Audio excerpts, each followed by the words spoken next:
Здравейте на всички! Вие сте с Гери и в това видео така го замествам с един лайв чат, който много хора ми писаха в Facebook на лично съобщение, че искат да направя лайв чат и непрекъснато ми пишат: направи лайв чат, направи. Хора, не знам как се прави лайв чат в YouTube, просто ако знаете, напишете ми там долу в коментарите. И ще направя лайв чат. Но за сега ще правя само клипове. Така, свързано с видеото ми вчера или там кога беше, май беше вчера, не знам.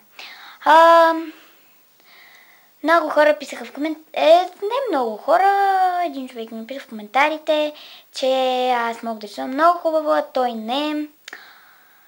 Не, напротив, аз въобще не мога да рисувам хубаво. Това някои от рисунките ми са прекопирани от някъде си, така и така. Така, защото искам да имате повече ентусиазъм и така. Затова барабани. Ще направя конкурс за най-хубава рисунка. Така, искам да ми пишете на лични съобщения във Facebook. Аз се пиша във Facebook. Гергана Тренчева на латиница. И аз пиша само Гергана Тренчева без Facebook. Просто съм написал отдел Facebook, за да се подсещам. Иначе аз се пиша ето така. Чайките да се... Ето така. Гергана Тренчева. Просто и лесно. Ако нямате Facebook, искате да участвате, пратете ми снимките долу в коментарите и аз ще ги приема. Така, сега в момента сме 6 юни. До 10 приемам рисунки и след това, ако много ми харесват няколко рисунки, повече ми харесват, нали, много рисунки ми харесват, имам предвид, ще направя втори кръг. Обаче предполагам, не знам, ще видим.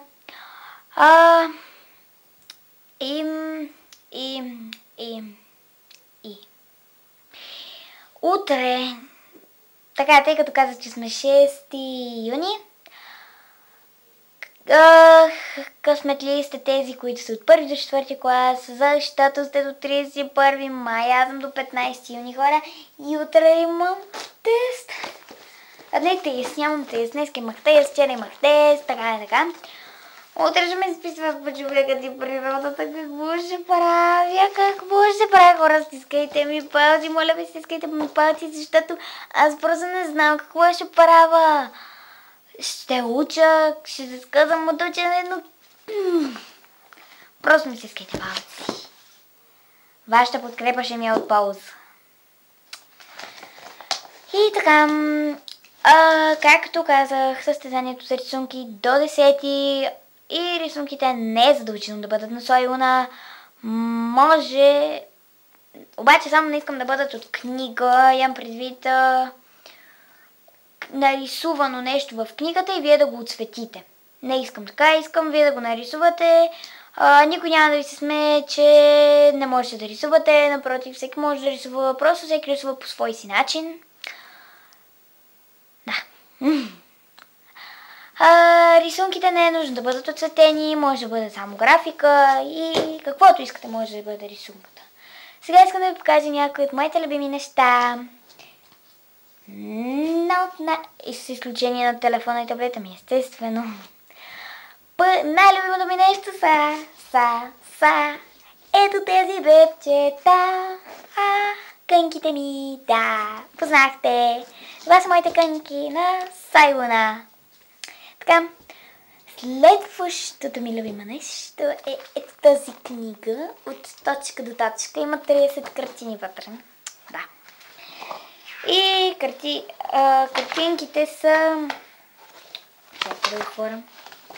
Например, ето така, има точки, аз трябва да ги свържа и след това да отсветям. Аз съм само едно единствено нещо съм направила, макар че книгата ми е отдавна, но просто вече ми е скучна. Ето тези петелчета. И съм очертала ето тази зебра. Само трябва да я отсветя. Аха. Да. Следващата книга за така отказано отсветяване се нарича Скрити картини. Пак с 30 картини.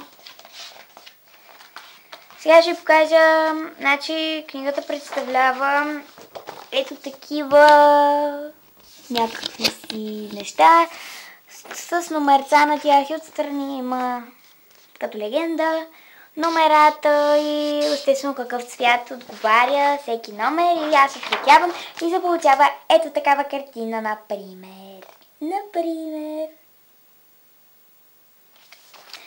Сега ще покажа някои от моите отсветени картини. Ето това са Николи.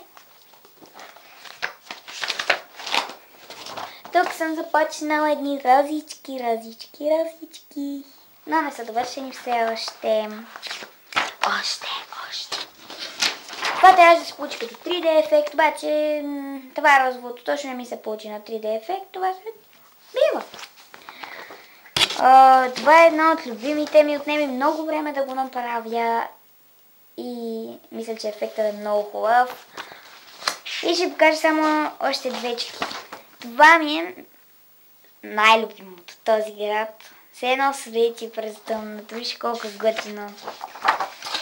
И последното, което ще ви покажа от тази книга, ето тази пеперутка. Пари. Така, следващото ми любимо нещо е... Оставям си второто най-любимо за накрая, защото го забравих преди. Това са тези 3 тетрадки, които аз сама съм си направила. Тази още не е довършена. И ето ги тези двете. Следващото ми любимо нещо е... Опа! Следващото ми любимо нещо е тази кутийка, което това са едни карти, които аз сама съм си направила от календар. Уточнявам 2016. Ето.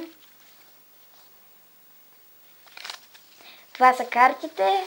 Ето тук някои съм отсветила. Така. Не съм отсветила, само съм нарисувала. Ще отсветявам. Имам много работа по тези карти все още. И последното ми най-любимо нещо, то е веднага след кънките, е книгата на Стан, хора невидим.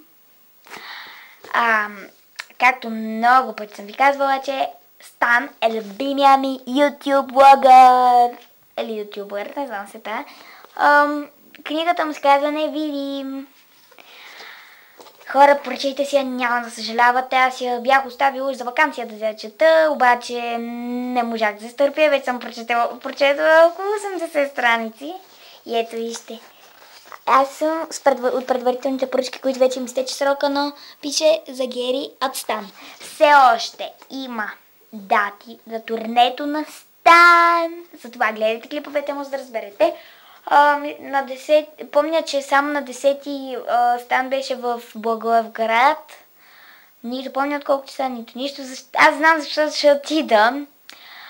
Предполагам, че ще снимам клип там, но не ви обещавам. И мисля това да бъде за този клип, защото вече не се сещам нищо. Пишете ми, както казвам долу в коментарите, как се прави лайв чат в YouTube. И само да кажа, че победителят от рисунките ще го обявя, ако е ютубър, да си напише ютуба, канала по-точно и аз ще направя всичко, колкото мога, за да му събера повече абонати. И ай, чао!